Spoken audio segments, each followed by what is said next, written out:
Okay, welcome back, everyone, to the seventh lecture of our course on continual learning and all the things around continual learning, like open worlds, active learning, etc., the things we've already seen. Today's lecture is going to be slightly different from the past couple of lectures we've actually had, in the sense that for the first time, we're really going to spend some time and dedicated effort on evaluation. Now, it's not like we haven't seen evaluation before in the past lectures. It's just that we've never really asked ourselves in depth about how do we actually evaluate precisely? Is it the right way to evaluate? If there is such a thing as the right way to evaluate, are there other alternatives to evaluate, etc. So today we're going to dedicate an entire lecture to evaluation. And as we're going to see, it's something that's quite challenging to speak about. So the agenda today is going to look like the outline on the slide, where initially we're going to start ourselves the question, why is evaluation challenging in general, but also in machine learning in general, before we even get to the question of asking ourselves why evaluation is perhaps particularly challenging when we talk about continual and lifelong learning, all the aspects we've seen in the past 6 weeks. So in that sense, maybe it's a little bit my preference to start this way here, that we talk about the challenges of evaluation in general here. But it's because, quite honestly, I believe that if I just present metrics and measures to you that we could evaluate, there is a certain part missing from machine learning that we need to learn about, which is basically, is there a good way to evaluate? Is there a bad way to evaluate? And what are we currently doing? Are there ways to improve? And so in that sense, what I want to start with today is a provocative statement, perhaps, and some talk about incentive structures that we maybe have when we talk about research, when we talk about machine learning systems, that may or may not be aligned with what we practically produce. So I'm starting with this plot here, this circle diagram, which is asking this question, is there a reproducibility crisis? In particular here, not specific to machine learning, but more across the sciences, natural sciences in general. So there's been a survey here about across 1,500 scientists. It's called Lift the Lid on Reproducibility. And there's various questions that are being asked. One of them being the very simple sounding question, is whatever we're doing in science reproducible? And you can see, based on the colors, but also based on the proportions in this pie chart here, that a very large amount of people believe that there's not only a crisis, but there's actually a very significant crisis in terms of reproducibility. And so I want to start with this today as an introduction to the lecture, to shed some light of how to interpret whatever we evaluate, how to interpret whatever we set up in a larger frame and a larger scope. So what do we mean by reproducibility, and maybe not even just reproducing things, but maybe even replicating things? And so first of all, here on this slide, you can see that apparently this reproducibility crisis, at least according to the survey, does not seem to be particularly focused on a specific discipline. So whether we're looking at chemistry, biology, physics and the engineering disciplines, etc., I suppose we'd be counted as an engineering discipline. Machine learning here maybe, although it's questionable where exactly machine learning fits in. But somehow we can see, according to this graph, that it's not specific to one particular discipline. But what does it actually mean? And so we could take a look in this survey in more depth about what people believe are the factors that contribute to irreproducible research. And we can see that these can span quite a lot of things. The first one being selective reporting and pressure to publish, all the way down to maybe less socially constructed issues like low statistical power, poor analysis, not enough codes and methods available online, poor experimental design from the start, down to, let's say, super nasty things to discover, such as intended fraud or insufficient peer review, however you would figure this out. And so the question here is really that when we start talking about evaluation, and things such as reproducibility, what to measure, etc. today, I want to just have you keep in mind that although we're treating science as somewhat of a grounded discipline, we know we have the scientific method where ideally we'd have a hypothesis, we'd investigate it, and then we'd conclude properly according to our evidence.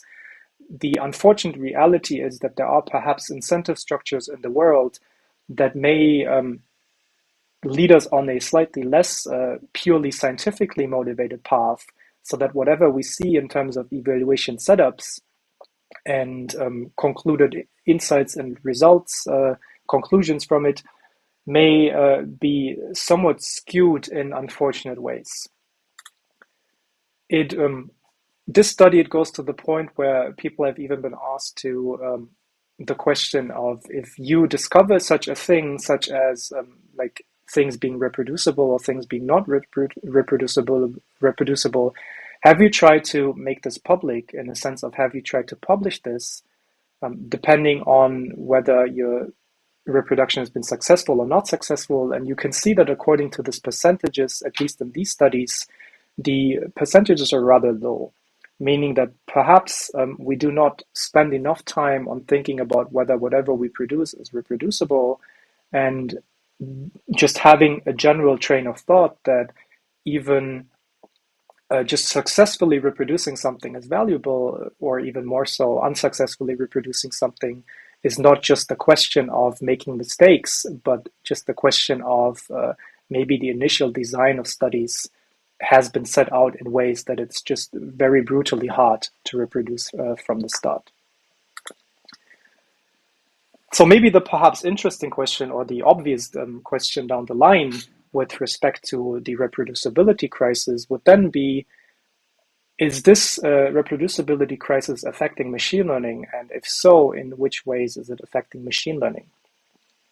So you can ask yourselves this for yourself. I don't need an answer from your side here.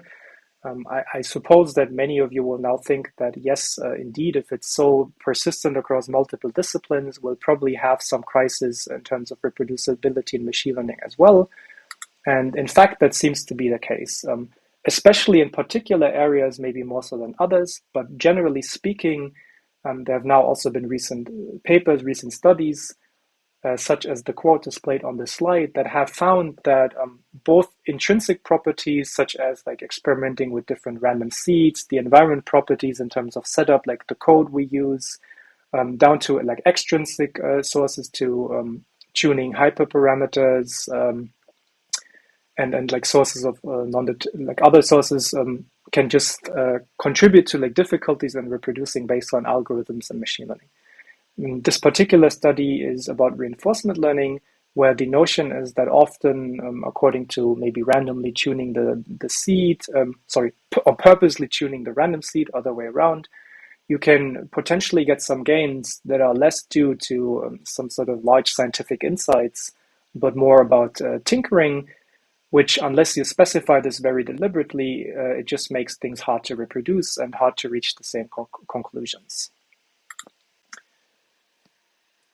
I think this is particularly challenging, and we can transition a little bit to sort of the more like, what do we measure parts from this on, if we think about all the different things we can actually evaluate in machine learning.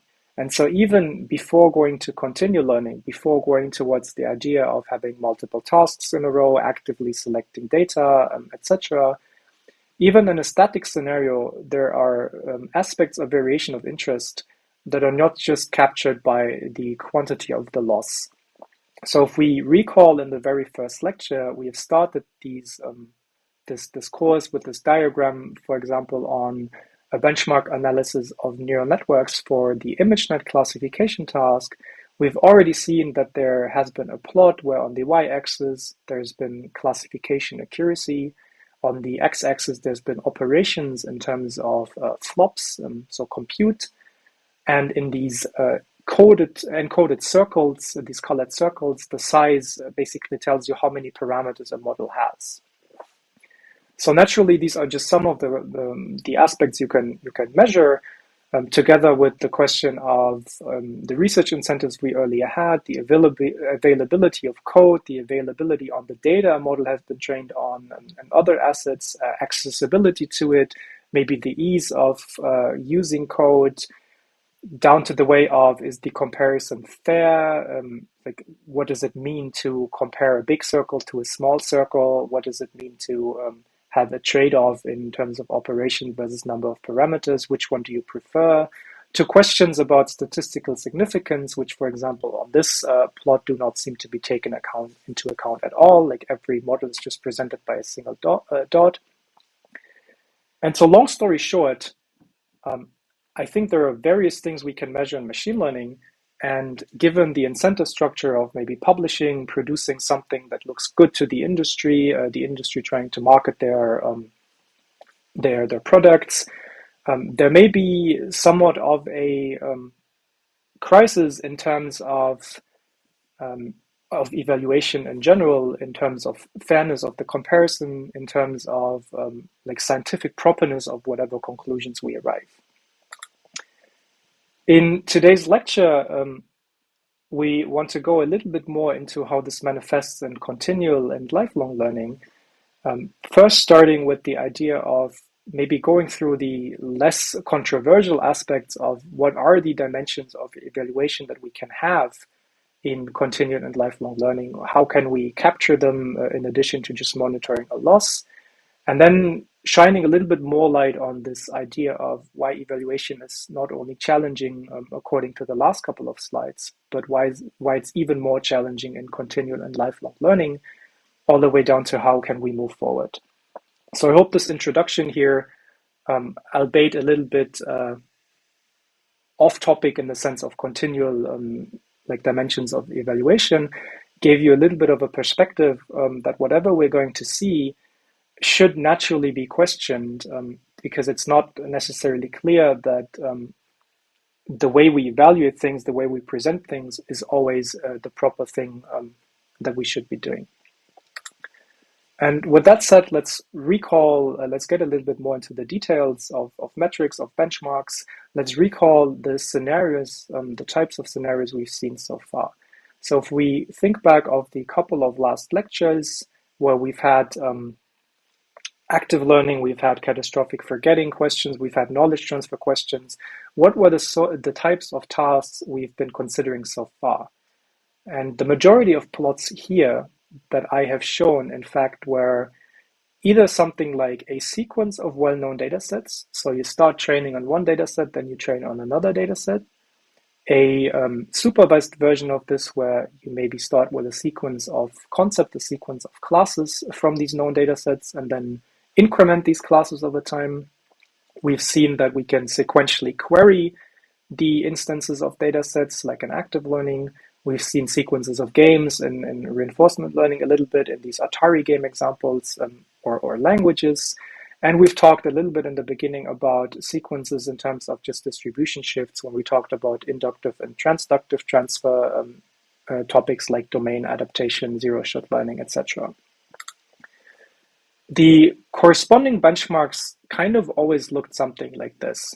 You take a data set that is more or less well known, for example, this popular MNIST digits data set, and you make something like a continual learning task out of it if you want to evaluate your continual learning algorithms. So you could take these birds, for example, if you're interested in few-shot learning, you could train on some birds and then evaluate like how many steps you need in order to train a new bird. You could take these MNIST digits that are disjoint, and you could first train on the zeros, then the ones, then the twos, then the threes in sequence and figure out how much you maybe forget. You could maybe also just take the entire data set and query instances one after another to see how much you improve. Similarly, if we look at a recent survey of natural language processing tasks, without going into detail into all of these specific data sets here, it's pretty much a similar picture in the sense of the data sets that are evaluated in literature and continual learning and are essentially data sets that already exist, and then they're turned into some sort of sequence so that we can evaluate how we would do if we train multiple tasks in sequence. It's not a terribly wrong thing to do per se. It's actually maybe quite a smart thing to do because capturing data sets and especially novel data sets is very challenging in general. But also there's maybe a quite strong assumption in here in the way we evaluate and the way we are going to evaluate in the way we're going to construct particular metrics in a second. And this is the assumption that if we construct a continual learning dataset in the way as illustrated on this and the previous slide, then we're actually assuming that we know the sequence of tasks and that each task kind of has a dedicated test set, like a dedicated thing to evaluate, which we know belongs to a particular task. So in that sense, the boundaries between tasks are pretty clear. Like it could be the difference between a 0 and a 1 as a digit, or it could be the idea of is it French versus German versus English that we learn in sequence, or the different Atari games and reinforcement learning, for example. We're going to get back to what this assumption means towards the end of the lecture.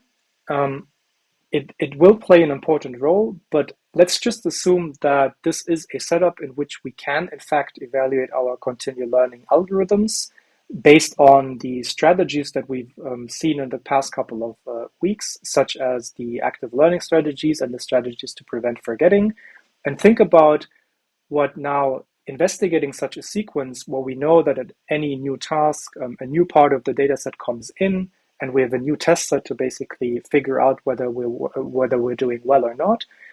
Let's think about what these specific measures that we've encountered during the last weeks now entail in terms of monitoring, in terms of the metrics we would like to evaluate. So on the slide here, just as a preview, as a review, again, you can see the categorization of a bunch of continual learning methods in terms of these three main blocks that we have also visited in the previous lectures. On the very left-hand blue blob, you can see replay methods. In the middle, you can see regularization-based methods. And on the right, you can see the parameter isolation methods, which we termed dynamic and modular architectures last week. You can also see that there are all these flavors we've talked about. We've talked about most of them, like rehearsal, pseudo-rehearsal, etc. And actually pretty much all of the boxes, except for one, we've taken the top algorithm and walked through it slightly in the past couple of weeks. So we've taken a look at iCal and rehearsal, deep generative replay, elastic weight consolidation, learning without forgetting, which is distillation, etc., etc. But naturally, already now you can think for yourself that even if we go with a continual learning task that we sort of know upfront in terms of having a data set or a sequence of data sets where we have a dedicated test set at each task step, depending on which of these branches we go down, might massively influence what we would like to measure. So let's think about for a second of depending on already from a forgetting perspective, from a catastrophic forgetting perspective, if we choose, for example, to measure catastrophic forgetting, what might be the things that we are interested in depending on which of these three branches we go down? So what do you think should be of interest to measure, to evaluate when we look at rehearsal methods versus, for example, regularization methods versus, for example, architecture and parameter-based methods? And so feel free to, if you want to say something on the Teams, feel free to say something on in the YouTube chat. What do you think, like beyond the very maybe obvious thing of measuring like a final performance at the end of a sequence of tasks, what do you think would be aspects to care about that you would not necessarily have in a static machine learning world?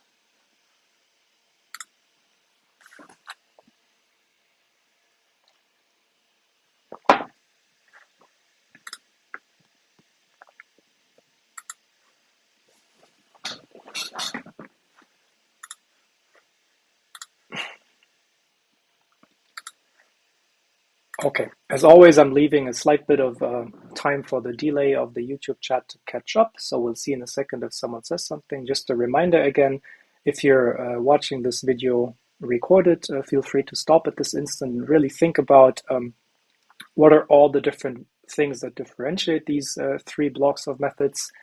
It's a good exercise to essentially let you know whether you have grasped the key idea of what these three main branches of methods mean. Like, what does it mean to do rehearsal to prevent forgetting? What does it mean to regularize? Because it would then also give you an idea of what you would put in terms of the aspects you'd like to evaluate. And so I'm just going to go ahead here and talk about these aspects next, which are quite a lot. One of them has been mentioned in the chat, which is the very first item that I have put on the slide as well. It is, if you go with the rehearsal method, the perhaps primary thing you're interested in, apart from the overall accuracy, the overall loss at the end of your task, or the average thereof, is in fact the original data amount that you're storing. So like, how much original data do you need to store in order to arrive at a particular performance? And we've seen in previous graphs already that depending on this amount, the performance or the final accuracy, if we just look at that, can vary quite drastically. The natural interpretation is if we store the entire data set will possibly be best, but it's maybe also not the thing we desire. So coming from this perspective in rehearsal, we can then ask ourselves the same thing about pseudo-rehearsal. How much data do we generate? We can ask ourselves the question, what's the memory size we use, not just in terms of how much data we store, but what's the actual memory size we use? Is it constant? Does it grow? How much memory do we need extra? For example, if we train a second generative model on the side, what's the additional computational expense? What's the computational expense even of the rehearsal method of figuring out how to fill our memory buffer, how to replace items in the memory buffer, and so on. Now, in contrast, if we go with something like a regularization method, we maybe ask ourselves partially similar questions, but also partially different questions. So for example, in regularization methods, we might care a lot about stability in terms of regularization strength and in terms of the hyperparameters, what those are, how we find them, and so on.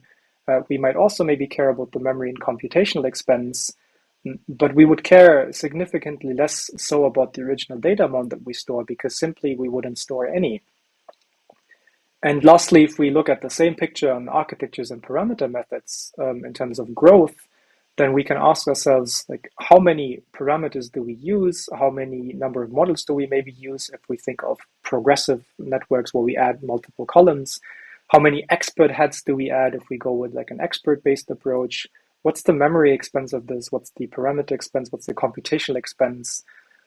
So there are various things that are perhaps just as important to monitor, or in addition important to monitor, rather than just looking at the final loss of whatever our task sequence is that we're evaluating.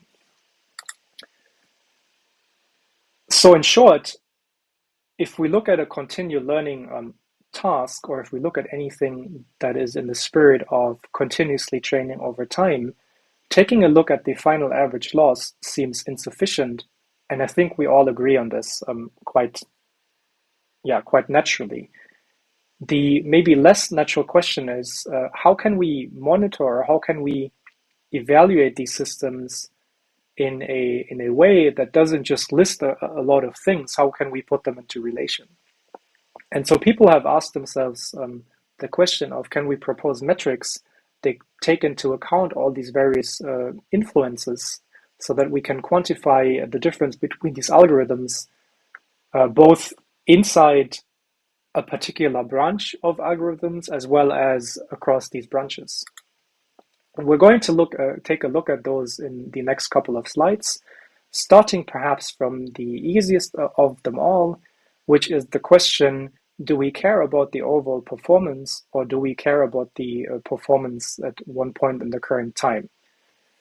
So on these two plots, what you can see here are two examples from a review paper, from the same review paper, where on the left side you can see a couple of tasks on the x-axis, here a couple of classes. On the right-hand side, you can see on the x-axis number of permutations as tasks. But what the crucial difference between these plots is It's not the algorithms that are evaluated, those are actually quite similar or the same. It's what's on the y-axis. Importantly, on the y-axis, we have a measure of the accuracy, in this case, in the classification scenario, of the classes that we have trained on so far. So at any point on the x-axis, basically what this means is, if we have two classes, we'd evaluate on a test set of these two classes. When we then move to four classes, for example, we'd evaluate on the test set of these four classes. So anything that belongs to the task we've seen up to this point. The right-hand side actually measures something quite opposite. It's actually evaluating on all the tasks at any point in time and figuring out how well we perform on all the tasks given the task we've just added on top. So we can see as the number of permutations here of a permutation task increases, so does our ideal accuracy in the sense of up to the point of what we would achieve if we ideally get a performance when just training on everything at once from scratch. So we're assuming that this is the maximum we can achieve. And then the question is, how do our methods perform when we now take a look at accuracy from this angle? So in a sense, we're measuring the same thing in principle, but somehow we're measuring it in two very different ways. This actually already tells you that taking a look maybe at just averages or averages of a loss averages of an accuracy is insufficient. It's insufficient in the sense that some of the questions we maybe care about, such as how do we perform on the overall data set, how do we perform on just the stuff we've presently seen, is not necessarily captured if we report a single metric. So the intuitive thing to do, actually, which is what the majority of continual or lifelong learning approaches will in fact do if you take a look at the literature, is reporting more than a single loss, reporting more than a single accuracy. And a particular version that has become quite prominent is illustrated on this slide here, where any loss you have or any accuracy you have, really any measure you have, you could disentangle into four sort of sub-losses. The one that is maybe the thing that we want to live up to is at the very bottom of the slide. It's referred to in this paper as the ideal loss. And ideal here means that this is the performance we can achieve given a specific model, given a specific data set, if we train on everything at once. So it's the maximum we kind of can expect to get according to our modeling assumptions. And so if we take a look at continual learning, do we live up to this? We can then take a look at the sort of at any time performance from three different angles. The first one is quite interesting, I think, and it's very different from any of the plots we've seen so far, is what is called a base loss or a base accuracy here. And the suggestion here is that if we train an initial task, then we keep essentially monitoring the performance just on this initial task alone over time. So rather than just taking a look at the average, for example, what is the classification error accuracy on our digit 0 that we started off first when we later see digit 5? We can take a look at, we're going to take a look at why we would like to do this in a second, but maybe just for completeness purposes, we can do the exact opposite as well. We can take a look at the newest element only and figure out what the performance is on just the newest task. And respectively, we can take a look at the average over all tasks up to the present point in time, as you've seen on the previous slide. You can imagine what the reason to have such a distinction are. And hopefully, if you think about it for a second, you'll realize for the first item that, in fact, keeping track of how your performance looks like just on the initial task measures something like the retention of knowledge. It measures how much you forget.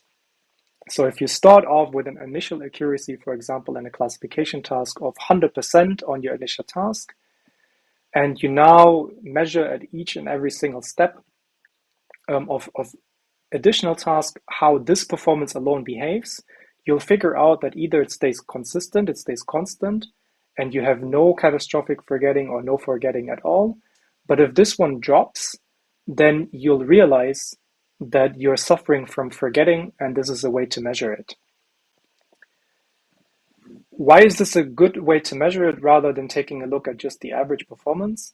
Is because when we take a look at the new loss, so the newest task only, we can also measure the ability to encode new tasks.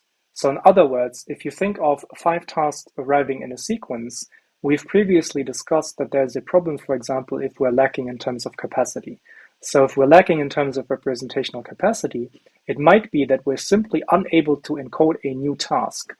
So in that sense, if we figure out that any new task can no longer greedily override what we already have, there may be a problem in terms of the ability to encode new knowledge. We're stuck in a space that can no longer acquire new knowledge. And so if we were to just look at an average, it would be unclear based on, for example, 2 tasks, if we get 50% accuracy, whether this 50% results from the fact of having forgotten the entirety of the initial task or being completely unable to encode the new task. And so if we disentangle our losses into these 4 proposed measures, we can at least keep track of whether our initial tasks lose performance over time, whether our new task is we're capable of encoding our new task, and how the average then looks like if we put this together, measured to the degree of what we could expect if we train on everything at once. Based on these 4 different metrics, we can then ask ourselves if there's maybe a more detailed way of writing down this idea of forgetting, of writing down this idea of encoding new knowledge in maybe somewhat more of an explicit way, rather than just taking a look at a curve and now trying to implicitly find out that if the curve goes down on the base loss, then we're forgetting. We could also maybe use this in terms of we could also maybe formulate it mathematically. So in a follow-up paper, there's been a definition of what is called forgetting here, or a forgetting measure, which is quite intuitively based on the idea of really just capturing these differences. So what the quote says here is that we define forgetting for a particular task or label as the difference between the maximum knowledge gained about the task throughout the learning process in the past and the knowledge the model currently has about it. So it's basically formulating this idea of a base loss explicitly in terms of the difference, so that if you monitor like the base loss, you can find out what the difference is, and you can call this a quantification of forgetting. Similarly, you could think of something like not the forgetting, but like the opposite part of it, like the transfer part of it, the part of like how much are you capable of encoding something new. It's called intransigence here. It's defined as the inability, I guess it could be the ability, but here it's the inability of a model to learn new tasks. So in order to quantify this inability, you can compare the standard classification or loss. It's really in classification here, but we could transfer this to anything with something like the performance you get if you have access to like all the data sets, all the tasks at all times. So this AK star in the equation here for a classification sort of scenario, that's why it's A for accuracy, refers to a reference model that has this axis.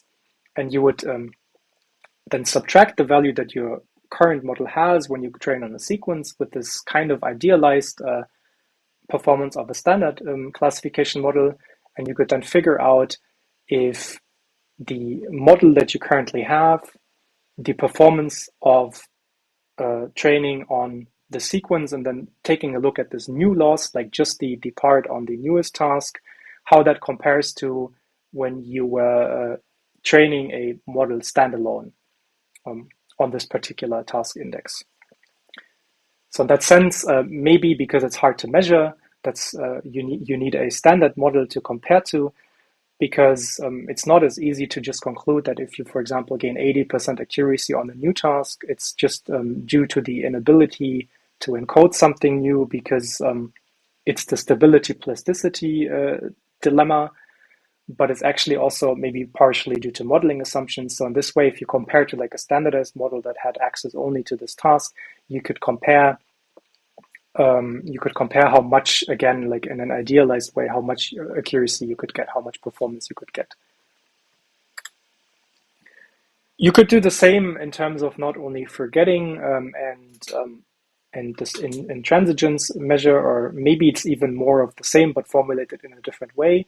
You could formulate quantities for what we would refer to as forward transfer and backward transfer.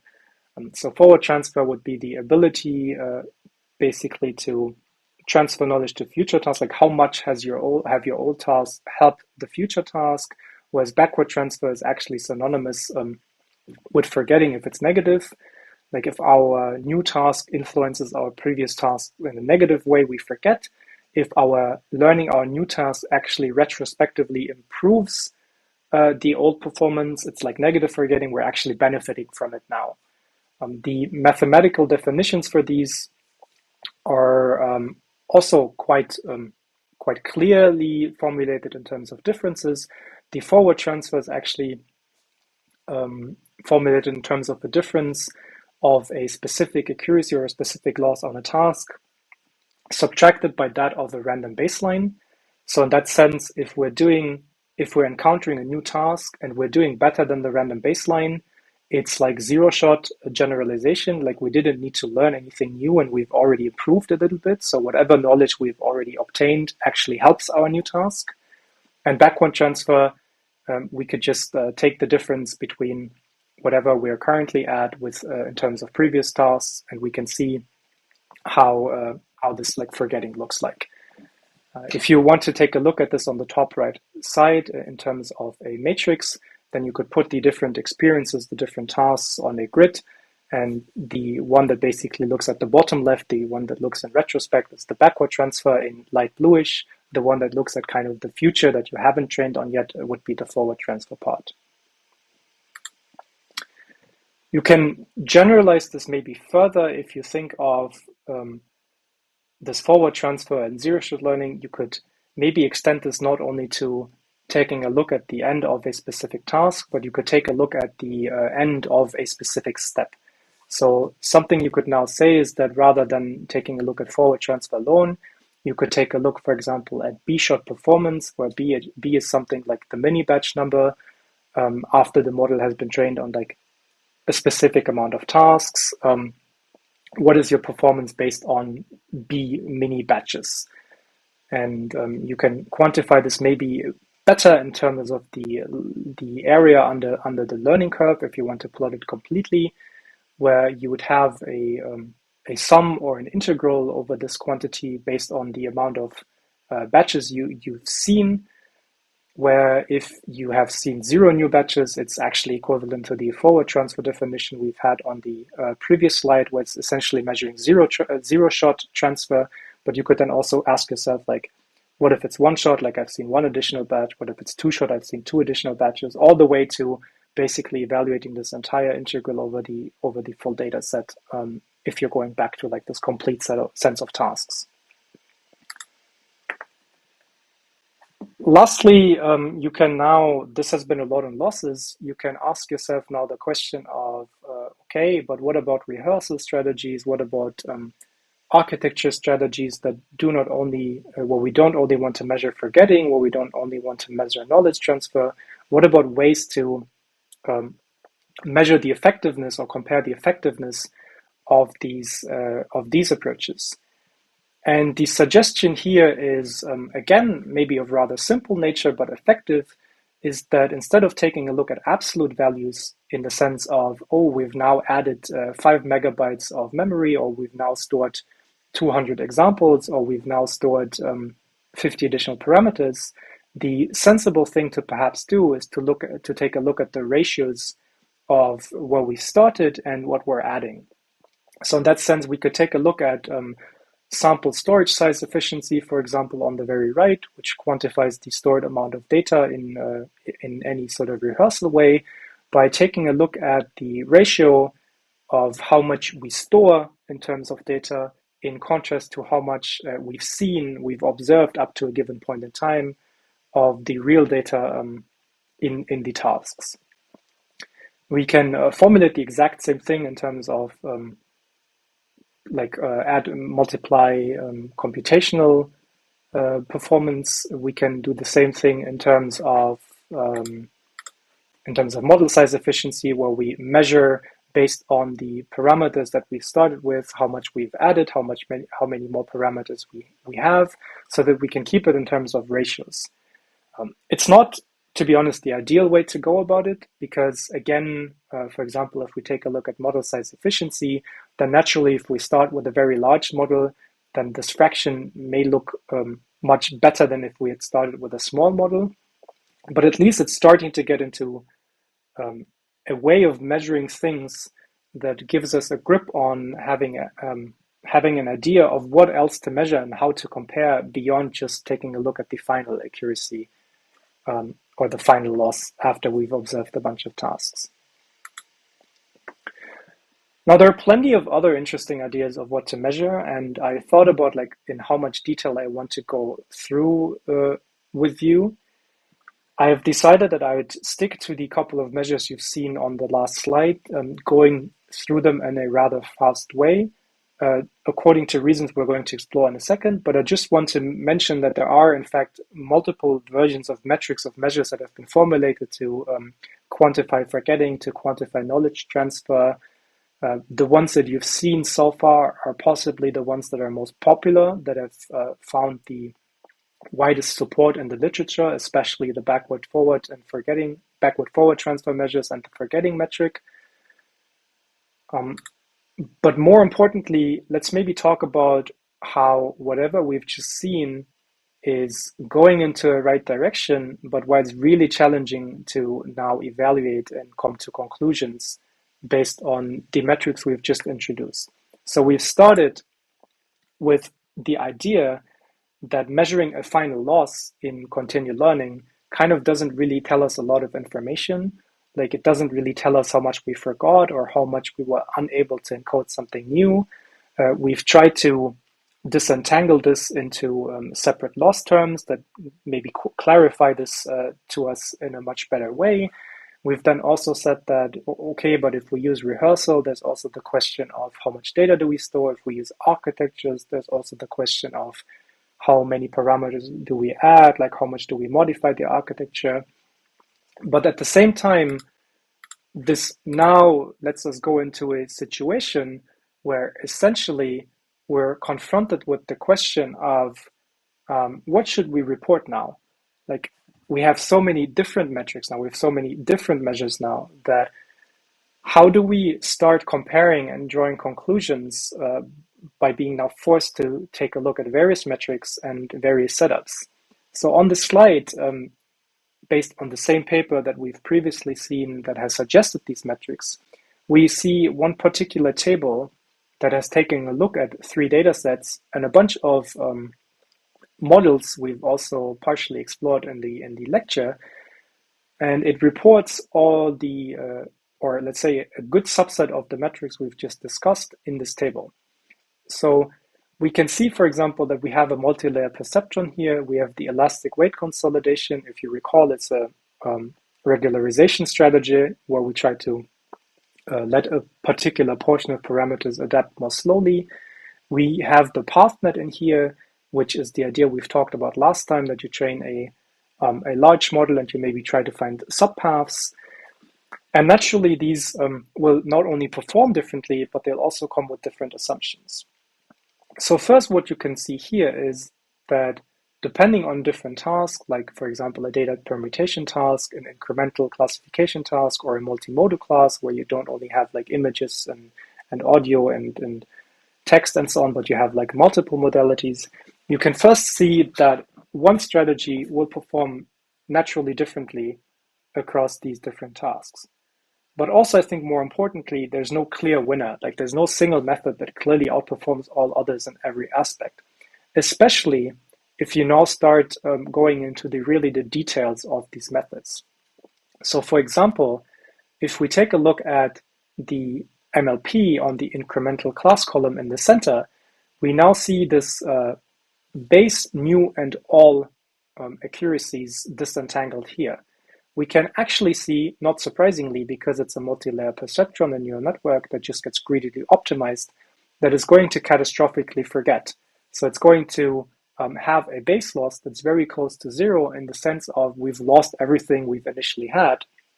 Whereas in contrast, the new loss is quite close to 100% or even 100% because we're able to encode everything we have in our new task. In that sense, we can also see here why it's important to have these two, because if we just were to take a look at the all measure here, it wouldn't necessarily be clear to us where this all comes from, whether it's an effect of losing performance on the old task or not being able to encode the new task. So it's important to measure these. But at the same time, if we look at some of the methods more on the bottom, it's not really that clear which one is preferentiable. Do you want a method that maybe has 0.6 in terms of base and 0.8 in terms of new, or the other way around? Do you prefer, like, what do you really prefer? Especially when you get to the rightmost columns of this table, where you additionally take into account now the memory constraints and the model size. So clearly here you can see that some of these are fixed size in terms of memory, some of them store data, some of them have a model size that actually expands quite dramatically. So how do you now compare a model that has a size of 190 megabytes to one that has only 8? Especially when you then take into account that they perform very differently in terms of these base, new, and all metrics. You can, maybe going away from the quantitative data, you can ask yourself this in terms of a table. So if you put these models in these methods in a table, and you just have like a buzzword on the columns here about what it can do, what it can't do, whether it trains efficiently, you can ask yourself, how do you really compare? How do you draw conclusions? So do you prefer a method that can handle things in a memory efficient way and trains quickly over one that maybe performs slightly better? Do you prefer one that can handle dissimilar data in the sense of really having disjoint tasks rather than just having one that can only treat domain shifts in terms of being similar data in a similar task, but the distribution shifting? Where's your preference really? There's a third example here where this becomes even more maybe challenging, the question of how do we compare, how do we draw conclusions? If we take a look at this now from the perspective of replay-based, regularization-based, and parameter isolation architecture-based. So you can see here that some of the columns in terms of memory or compute are green in terms of being good, in contrast to the best performing, in relation to the best performing model being 1, whereas others are maybe yellowish, others are even red, like they're bad, but some of them maybe have privacy issues, some of them have other issues we're going to talk about in a second. Some of them require additional storage in multiple different ways. In scaling, if you think of O notation, that sometimes is maybe okay, sometimes it's maybe much worse, like is it linear, is it quadratic, etc. So the real question is, how do we arrive at a conclusion? How do we compare? And I think the first thing before going ahead I want to mention is that take into account that we've already done a big step. So in the sense of reporting a table like this, or the ones on the previous slides, already tells us a lot more about our continual learning performance in terms of how our system is really doing than if we were just to report the final accuracy, the final losses, or the average thereof, as we've seen in a lot of slides in the past couple of lectures. So in that sense, we've gone a big step. And if you maybe have gone through it quite a little bit fast, if you have some time again to rewatch the video, think about it again, you can take a look at the metrics on the previous slides again and think about the idea behind them and why it's reasonable to report them, why it's reasonable to quantify forgetting and knowledge transfer rather than just taking a look at averages. But because we're talking about evaluation, I also want to spend the second half of the lecture on something that's very related to evaluation, but is not in fact captured in the measures and the metrics we propose. And it's really about the assumptions, the trade-offs, the benchmarks we construct that are a much less clear business where a consensus is not as easily reachable. So I think everyone, including hopefully you, but also the literature and the experts agree that quantifying, for example, forgetting, rather than taking a look at an average loss, is a quite smart and necessary thing to do. What's maybe less clear is what specific benchmarks we should strive for, or whether we should strive for specific benchmarks and reach an overall consensus there, or whether we could just maybe emphasize transparency in what we report and then leave the question of whether this is comparable or not open. So what I mean by this can maybe be put into these, is maybe illustrated in these 3 quotes here from 3 papers that have asked this question in a lot of detail. The first one on top goes from a rather empirical perspective. What it's basically saying is that it's evaluating popular methods that we've encountered, for example, elastic weight consolidation, in a number of different scenarios, in a number of different dataset settings, and find out that there's no single mechanism that avoids catastrophic forgetting clearly across the board. In other words, just from a perspective of different scenarios, different setups, there's no single mechanism to rule them all in that sense. The right-hand side, it's been one of the reference where some of the metrics have come from earlier, kind of goes a little bit from a different perspective and says, the lack of consensus in evaluation is a problem, so they propose different metrics, because just saying that the method that performs best in terms of loss or accuracy is not cutting it. So we need to take a look at backward-forward knowledge transfer, memory overhead, etc. And the bottom left paper says that there are various shortcomings in terms of setup and in terms of the fundamental desiderata that we might have. So let's take a look at what that actually means. And so in addition to the measures, to the metrics we maybe agree are necessary and maybe agree are valuable in reporting, there are also a bunch of challenges that I would like to outline now.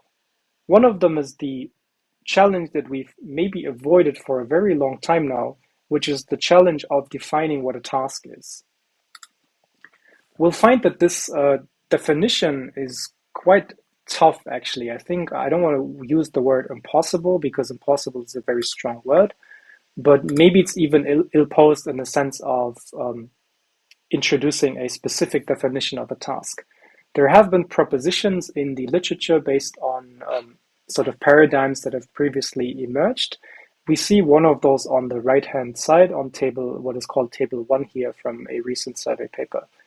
Here they propose that there are 3 interesting scenarios, or let's say at least 3 interesting scenarios that could be distinguished. The first one they call is task incremental learning, where the idea is that you want to solve all the tasks so far, obviously, in all of the scenarios, but the task ID is provided, meaning that every time you want to predict something, you'll know which task you're currently performing. They're also calling the domain incremental learning scenario, which is, again, you're solving all the tasks so far, but maybe the task ID is not provided. Maybe it doesn't matter so much because you're also don't need to. And then there is the class incremental scenario if you're thinking of classification, where the idea is that you want to solve the task so far and infer which task you're currently in. So maybe the more sensible thing is to look at the example on the left on this idea of handwritten digits, where you can see an example of these 3 different scenarios here. If you go with a task being 2 digits at a time, so 0, 1, or 2, 3, 4, 5, etc., you can think of task incremental learning as each task being a binary classification. So you distinguish between 0, 1, you distinguish between 2, 3, you distinguish between 4, 5. And so the task incremental learning scenario, the way it's formulated on this slide, would suggest that you are given the task you want to now learn, you're given the task that you would now like to infer when you predict. So the only thing you have to do is distinguish whether it's a 0, 1, a 2, 3, a 4, 5, etc. So it's just the binary classification task. On the contrary, the domain incremental learning task would just ask the question, like, if the task is unknown, is it one of the first or is it one of the second classes? And the class incremental learning scenario would go full way and say that at any point in time, distinguish across everything you've seen so far, treating everything sort of completely without knowing where it came from. So in that sense, when you've seen 0 to 9, you just ask yourself the question, what's the choice between 0 to 9? You can ask this is not classification exclusive or not exclusive to this like particular disjoint setting. You can ask yourself the same question, for example, if you think of like data permutations as a potential continual learning task, where the task incremental learning one would ask, given a permutation, what is the digit? So you're given like the task in terms of a precise permutation. In the domain incremental learning one, you have the permutation unknown and ask yourself which digit, and in the class incremental learning one, you'd really like to know both, like what is the permutation and what is the digit. Why does this matter, or why am I bringing this up on the slides, even though it may to some degree be unintuitive? This relates, in my opinion, to the question of expert heads that we've talked about a lot in the last lectures, mainly always with the question of, is this a reasonable thing to do or is it an unreasonable thing to do? So just as a small summary, the experts-based approach was this idea that we could maybe share parts of our knowledge and then we could put individual experts on top to really address the individual challenges of the tasks. So say on this example of these handwritten digits, the T1 head would really then take care of the digit 0, 1, the T2 head would take care of digits 2, 3, etc. So what does it mean to have these different scenarios, task incremental, class incremental, etc., in this expert head scenario?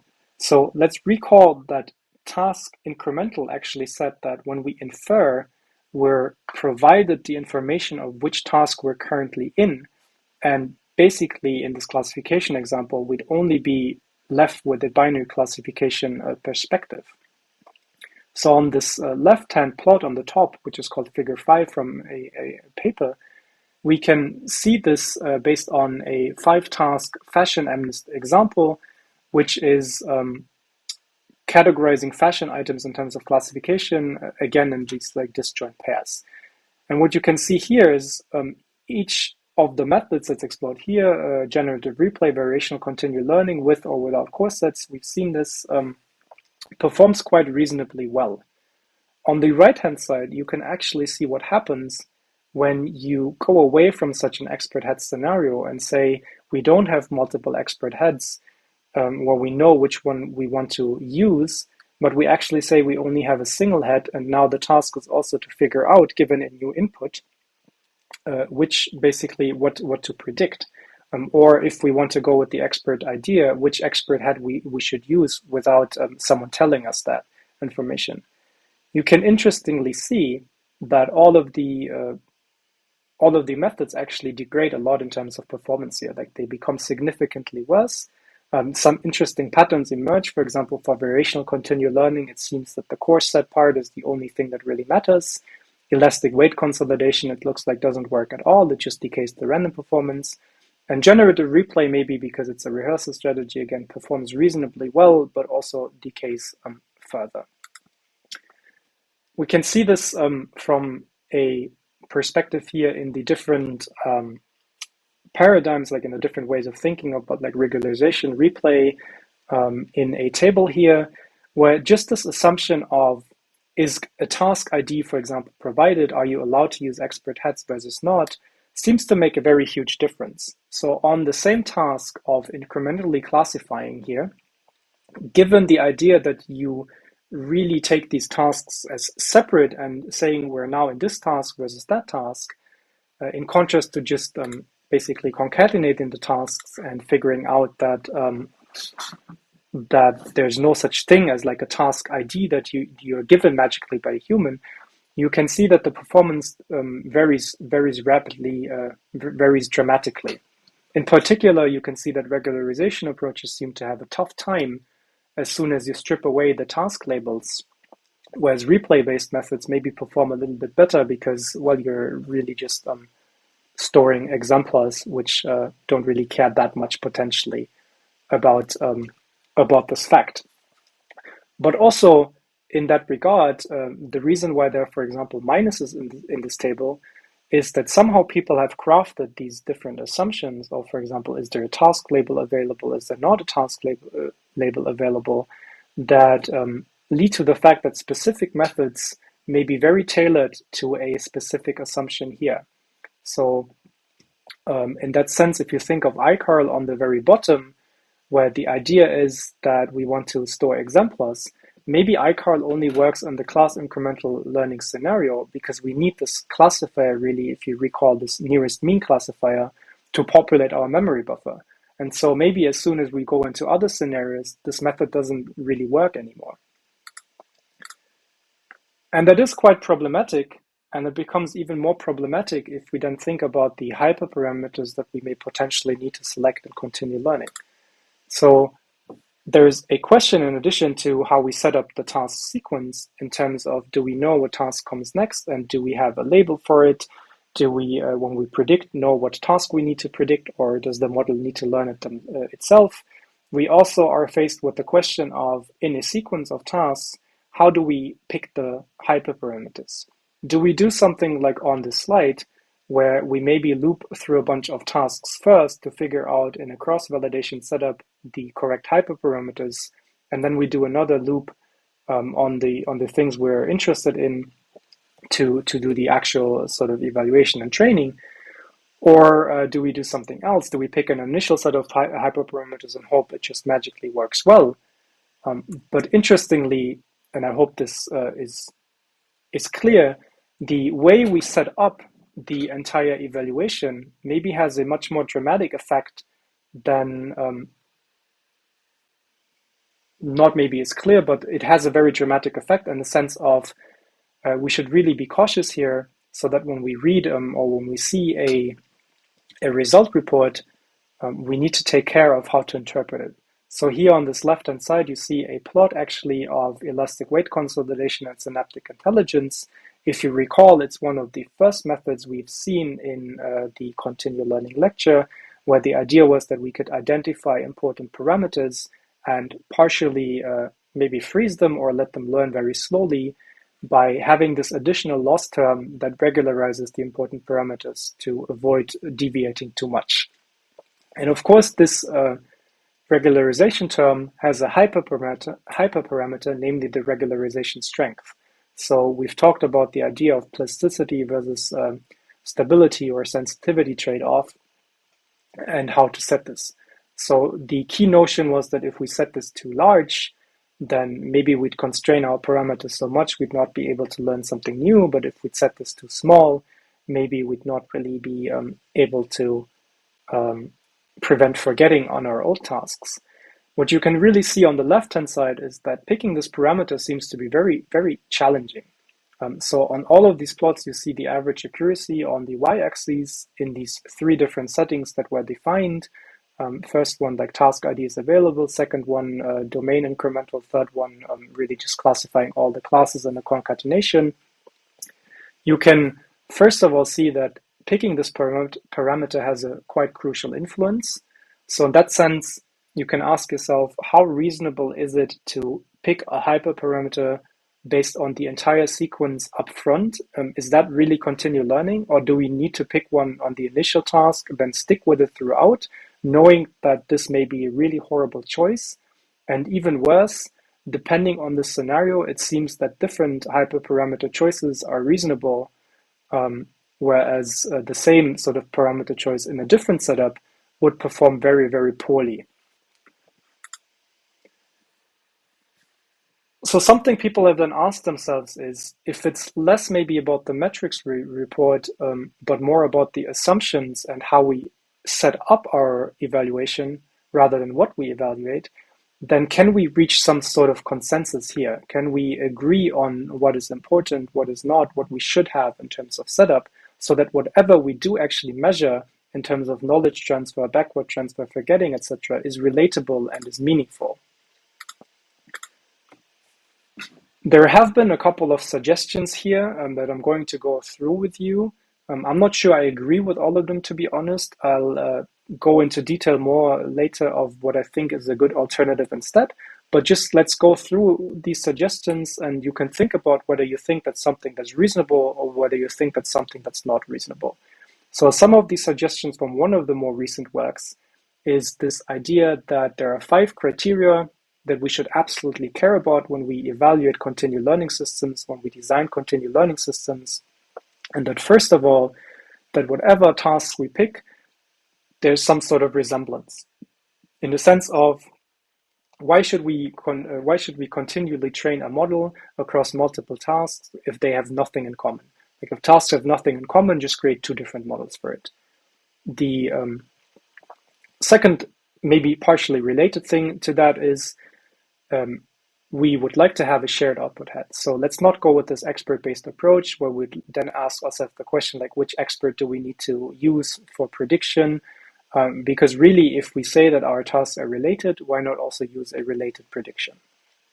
The third, the C element here is an immediate consequence of this. Like, let's not have task labels during inference when we try to predict, because it's effectively somewhat cheating. And then the 2 after that are maybe more pragmatic takes, in the sense of that whatever we do, let's use more than 2 tasks, because if we only have 1 task, then this hyperparameter problem does not so much become apparent. Like, we can always choose a hyperparameter, for example, for regularization, that's great, but we can not necessarily pick good hyperparameters that are consistent across multiple experiences. And let's not do unconstrained retraining on all tasks, in the sense of, if we rehearse everything, we're potentially not really having a continual learning solution that's valid. They formulated, the specific papers formulated multiple questions in addition, like, what about unclear task boundaries, continuous tasks, overlapping versus disjoint tasks, etc., privacy guarantees, and so on. But in principle, it's a first attempt to try to reach a consensus. A similar attempt at reaching consensus has been done in parallel on a more natural language-based continual learning approach, where the desiderata here were formulated as, let's not forget, basically. Let's have forward transfer, so let's have some sort of few-shot ability in order to make sure that whatever we've trained in the past actually benefits our future. Let's also have backward transfer, in the sense of that we have retrospective improvements. They also agree on the task boundary part. Here they say we would like to have fixed model capacity, so it's a necessity to have a memory size that's constant, irregardless of the length of the stream, and that we'd like to learn from a continuous data stream in the first place. So some elements are shared, but maybe others are not. And quite particularly, you see, for example, in this list of desiderata, you have a quite strong assumption that going with a fixed model capacity is the thing to do. So this would rule out effectively any of the approaches we've talked about last week, or most of the approaches last week, where we'd add parameters as the complexity of our tasks increases, and so on. So in that sense, it's all about assumptions if we think about evaluation.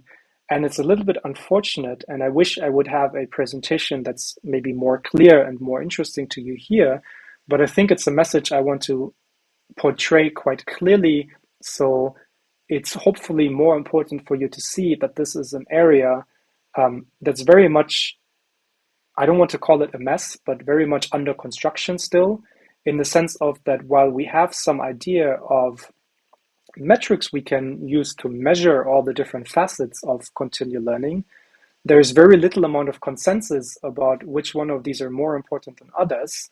And it's a real question of, like, which assumptions in terms of setup are valid and which ones are not for specific scenarios. And so finally, I want to loop back a little bit to why I think this happens, and maybe a little bit of how we can fix it, although fix is a very strong word again. But just to give you an outline of why we've waited so long to talk about evaluation, and why we're talking about evaluation in such a perhaps weird fashion today. And it is, if we take a look at the diagram that we've seen in the very first lecture, it is partially perhaps due to all the different niches that have been created in terms of the various things we can do continuously, how we can learn continuously. We've seen the majority of those in the diagram in the past lectures. So we've talked a little bit in the beginning about few-shot, multi-task, zero-shot learning, domain adaptation, transfer. We've then gone on to continue learning in terms of catastrophic forgetting. We've talked a little bit about active learning. But the essence is that all of these have somewhat been created as niches that are at least in parts disconnected from another. And I think a hypothesis is that the difference between these machine learning paradigms with these continuous components can finally, if we think about setup and evaluation, really be about the nuances. So if we think about the idea of transfer learning and continual learning, for example, we'll go through it in detail on the next slide, we can figure out that the key aspect in terms of the difference really more or less resides in how we have created the setup ourselves and how we have chosen to evaluate, rather maybe than there being a proper difference in terms of the science underneath. So if we think of different machine learning paradigms, such as like transfer learning or active learning, etc., each of these ideas kind of comes with a particular preference of what this paradigm considers important, potentially neglecting other important factors that this paradigm considers less important. Similar to like the previous slide where we've seen that the natural language continual learning desiderata had said that for them it's really important to have backward and forward transfer, but they don't want to have a model capacity that grows on the fly. So on the right-hand plot, you see a first attempt to relate these different paradigms and what their differences are in a diagram from a recent paper of ours. It's clear that on the slide you will be unable to read it, and in fact that is not the purpose of this diagram. If you're very interested about the precise nuances, I encourage you to go through the paper. But what we've really done, and we'll see two examples in the next two slides here, is try to really put the definitions in these outside boxes of what people call transfer learning, what people call continual learning. We've seen most of these definitions in the former lectures.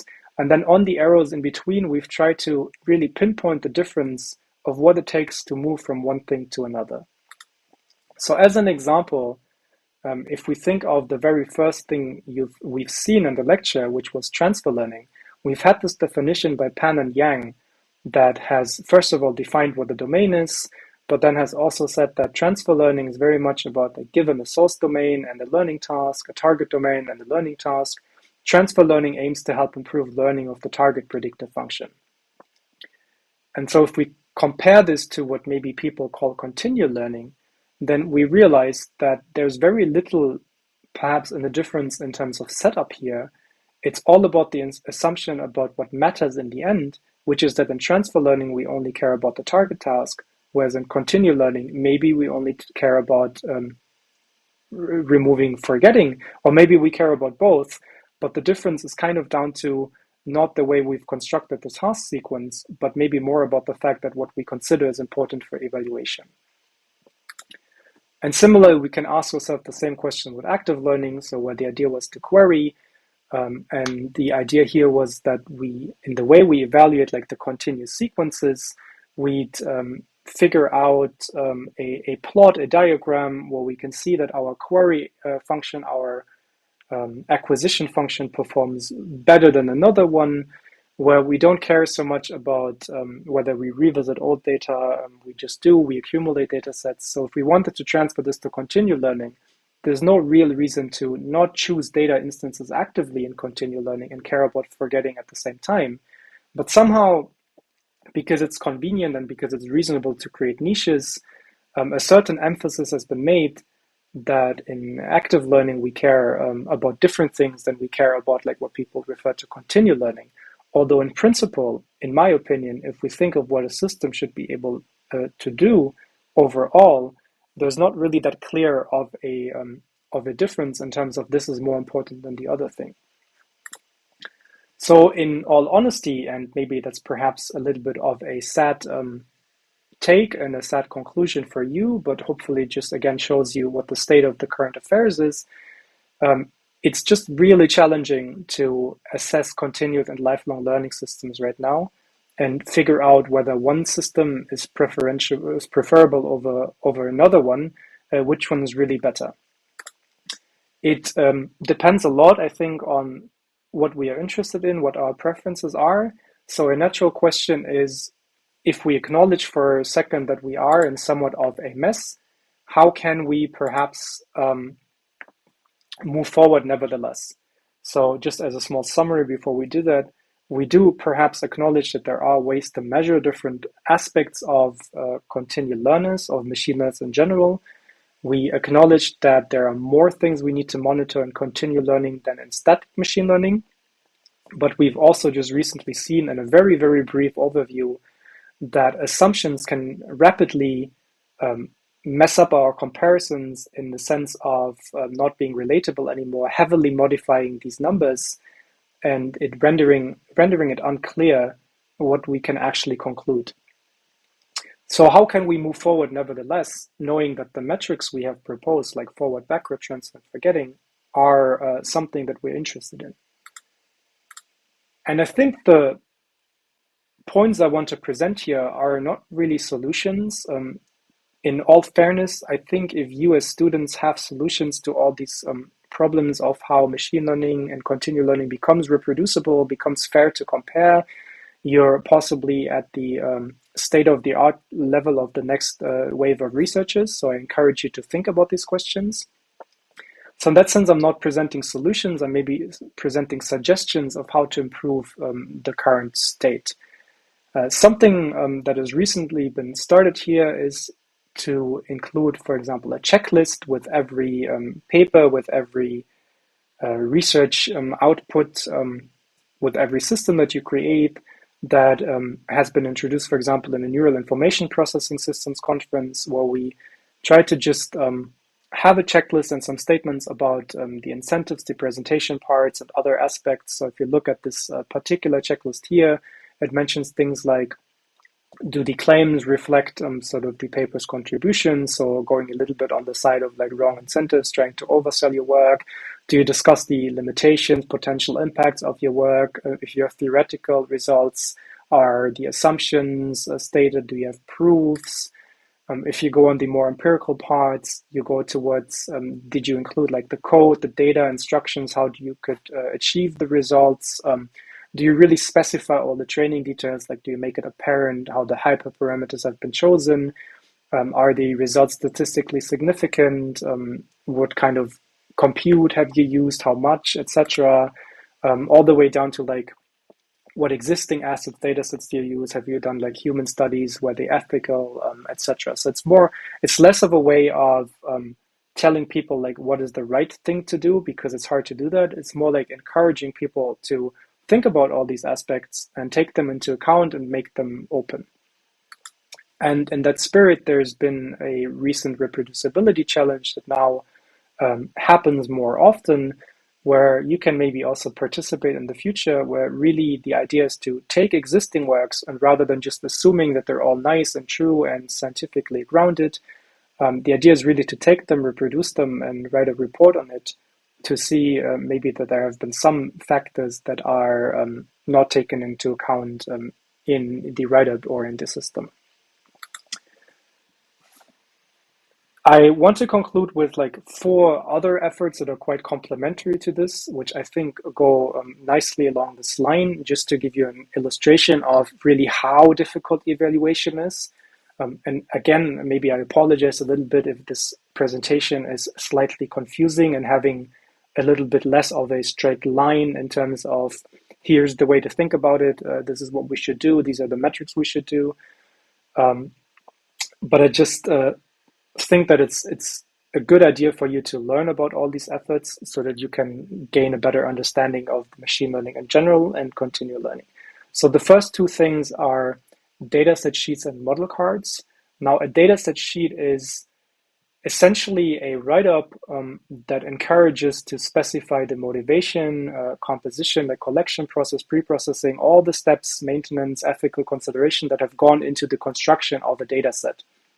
And so rather than just going maybe about, here's my dataset, here are my results on it, we can think about what it actually means to go on a specific data set, how this has been constructed, what conclusions we can draw from it, by also spending a little bit more time to talk about our data. And quite complementary with this, there's been an additional effort called model cards, which basically does the same thing for models. So clearly we've seen in the continual learning part that depending on how we make a scenario assumptions, some methods perform good, some methods perform poorly. If we change this assumption, it switches again. Some methods prioritize maybe memory over performance. Some methods like incrementally growing architectures don't care so much about memory at all, just trying to maximize performance instead. So a model card is really the idea of, for whatever model you've created, whatever system you've created, you specify not only the model details, but also the intended use, also with respect to like the human-centric application intent, who has developed this model, like what are the considerations on how it should be deployed, the limits, the ethical considerations, alongside with the description of metrics you care about, the model version license, etc. So it's like a sheet for any model, any system we create, that if we can at least acknowledge that there's no way to, let's say, perfectly do everything, and maybe there is a reason why we have specific preferences, let's at least go with the way of making these preferences transparent and communicating them clearly to the entire community, whether this is researchers or whether these are industry folks. You can see that something like model cards is now adopted more and more by, for example, Hugging Face, so that every time you now see a machine learning model, it's not just you trying to randomly interpret what this model now does, what this model now means, or potentially even being misled by going into the documentation and believing that it's the best model ever because it only reports on a particular subset of metrics. On a much more unclear side would be the question of do you or how do you report the limitations? So very, very recent efforts have started the discussion again of whether we should talk about our limitations more. And so I'm hopefully doing this in the lecture quite a bit, where I'm trying to always talk to you about the limitations. In fact, today I think I've been talking more about limitations than about anything else, even though the metrics themselves are quite nice. And the question here is it a sign of bad research, or is maybe our limitations an exercise of self-reflection? So naturally, the paper and I myself would say that speaking of limitations and acknowledging limitations is a good sign, but based on the potentially wrong incentive structures, as we started at the very beginning of the lecture, this can very easily be misinterpreted as if there are too many limitations, the system is not good. But so this paper, again, pointer to you if you're interested in these sort of questions in more detail, you can take a look, talks about the different types of limitations you can think of, like how robust is it, how reproducible is it, are there some like vulnerability to mistakes and misuse very easily, what's the extent to which the model can generalize, etc. I think these are really important, particular, for example, if you think about the very last one. Let's say you were to go into one of these continual learning systems and download them from the internet. Something that will very likely happen to you is that you'll download a model, for example, with elastic weight consolidation. The people who have designed it have, in fact, made an assumption about this like task label setting, this task incremental learning, where they assume that you're providing a task ID. You now do not do this because you're maybe it's not specified enough, maybe you're just missing this portion. and you'll get results that are very easy to misinterpret without you basically having sufficient continual learning training to reproduce the actual result. There's an important note about this, and that's why this lecture today is so vague in that sense of like the steps we can do, is that as you've seen from the previous slides and from the papers I've referenced, the majority of them really have happened in the past couple of years, the past couple of like 3 years or so. The one on the last slide was actually just 2 or so months ago. So what really is starting to develop now in machine learning as a whole, in terms of how we can better interpret machine learning, how we can better evaluate machine learning, how we can more transparently communicate machine learning, is actually still yet to develop for continual lifelong learning. So in the community, we've just recently now started to ask ourselves the question, what are the metrics we can all be interested in? What can we all measure, as you've seen in this part of the beginning of the lecture? But the question of how we can now fairly compare which ones are more important, which ones are less important, what is all important, that is much less clear. And so just to end the presentation today, to give you a little bit of my personal take of what, in my opinion, you should take out into the future is, first of all, I think it's unnecessary to maybe go from the perspective to bash everything that's been created so far. So in the sense, it's very easy to now sit down and think of, oh, what are the desiderata of continual learning? Oh yeah, continual learning should not ever have models that grow in terms of capacity. In my opinion, that's a very constrained approach. It's likely one that doesn't really go anywhere, because if we think back of how this field evolved, all these different ideas of transfer learning, all these different ideas of active learning, domain adaptation, future learning, they all arose for a particular reason and for particular applications for which they're valuable. So throwing this all in the garbage is possibly not the right thing to do, and imposing constraints, but maybe it's a better idea to think about which particular applications warrant particular assumptions, like which assumptions are particularly important if we go into a specific scenario.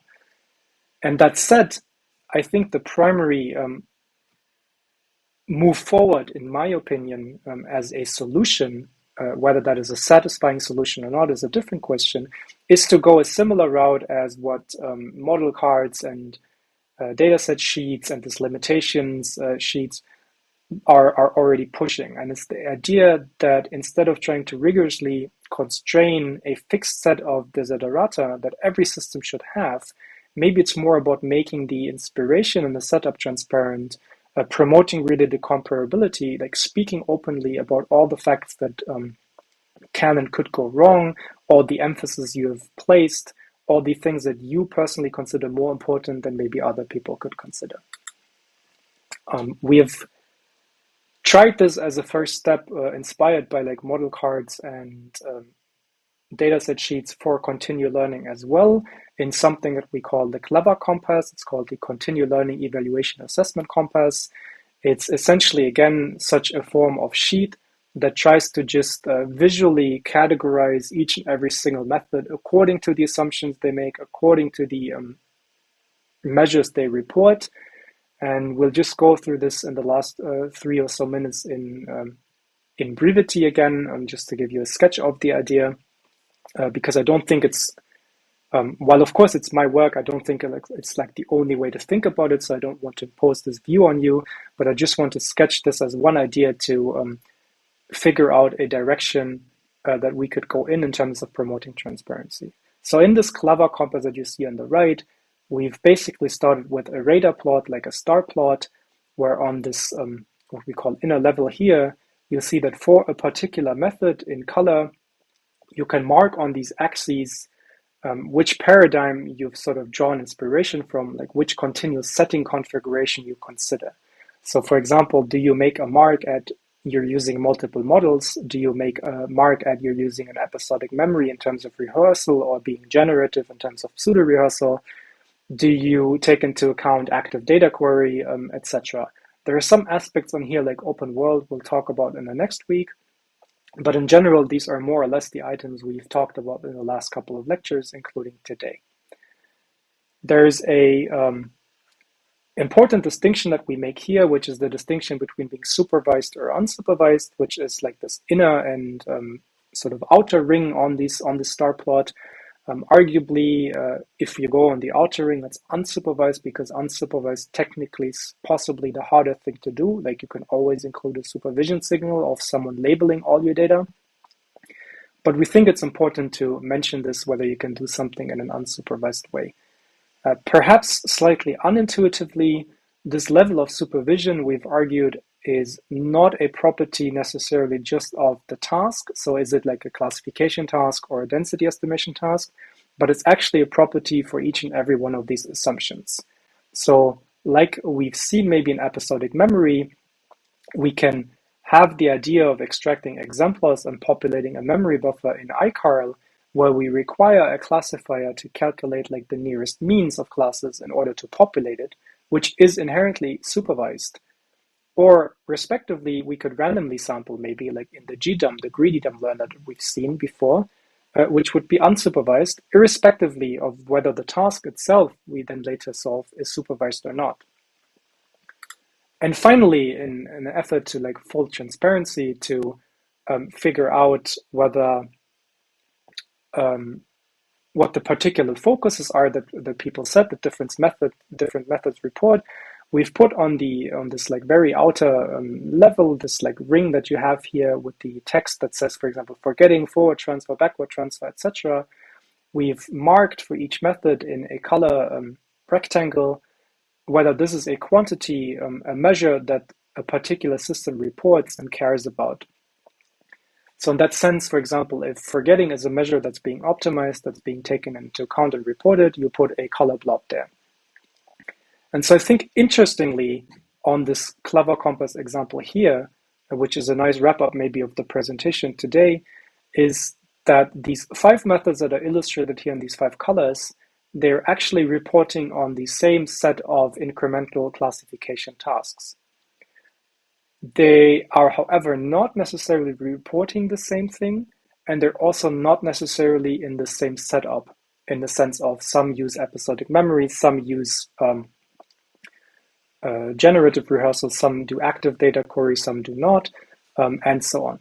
So in that sense, because it's really hard to maybe compare this, trying to do a full-on comparison by looking, for example, at the average losses at the end and then trying to conclude that one method is better than the other is possibly the wrong thing to do. What I think we should start doing is we should talk a lot more about what particular assumptions someone has made and why they have made them, and then talk about what the preferences are in terms of the evaluation and how that relates or does not relate to other methods.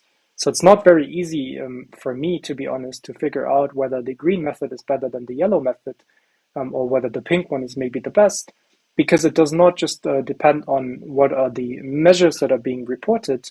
Is one better than the other in terms of forgetting? It's also a question of what is the setup done. So maybe arguably some have assumptions and setup that are more difficult and more challenging than others. So we should really make this explicit in continual learning, even more so than in regular machine learning, but just overall as a general good practice. So in that sense, the conclusion here is that you've seen a bunch of metrics today, you've seen a bunch of measures that we think all agree on are important to evaluate. It's definitely clear that reporting a average loss, reporting a final loss is not the only interest that we have. Depending on which assumptions we make in terms of method we use, in terms of setup we do, there are various considerations we can take into account. It's quite impossible, or at least extremely hard, to arrive at straightforward conclusion. So perhaps a more healthy approach for now, until we figure out a better solution, would be to just go with a full-on transparency mode, always summarize our incentives, say where we're coming from in terms of few-shot learning, domain adaptation, etc., and really try to promote like this spirit of transparency, of proper reporting, of speaking of limitations, of talking about comparability and fairness of comparability. So in that sense, I'm ending this lecture today. It's not really complete in the sense of we'll continue speaking a little bit about scenarios next week, much less so than today, but we'll start talking about assumptions in terms of transitioning to the open world. As you know, the course is called Open World Lifelong Learning, so we'll finally get to the open world in that title. And this primarily means that what we'll talk about is what if we don't know what to test on? So far, even in the evaluation lecture today, we've kind of constructed measures and metrics that assume that we have a dedicated test set for each experience, for each task, whatever you want to call it, where we know that this is what we want to evaluate, where we have the sense of whether we're performing well or not. And the real question that we can ask ourselves next is, what if we take a continual learning system out into the wild, beyond academic benchmarks, beyond predetermined data sets, where during prediction, for example, we actually don't really know what the input is going to be? What if there are things in there that do not belong to any tasks, for which we have no clue what they actually represent, etc.? How do we deal with these items? And so with that, I want to end today's lecture. I hope that it was not too confusing in the sense that you've learned something. I hope that you're not disappointed in having not gotten like this magical remedy of this is how we need to evaluate and continue learning, and rather have received a quite critical take on evaluation being one of the, in my opinion, biggest challenges still in machine learning, but especially in continue learning. And I hope that it maybe inspires you instead to contemplate whether this is a direction that you could contribute to in the future yourself. And so with that, thanks for your attention. See you next time, hopefully.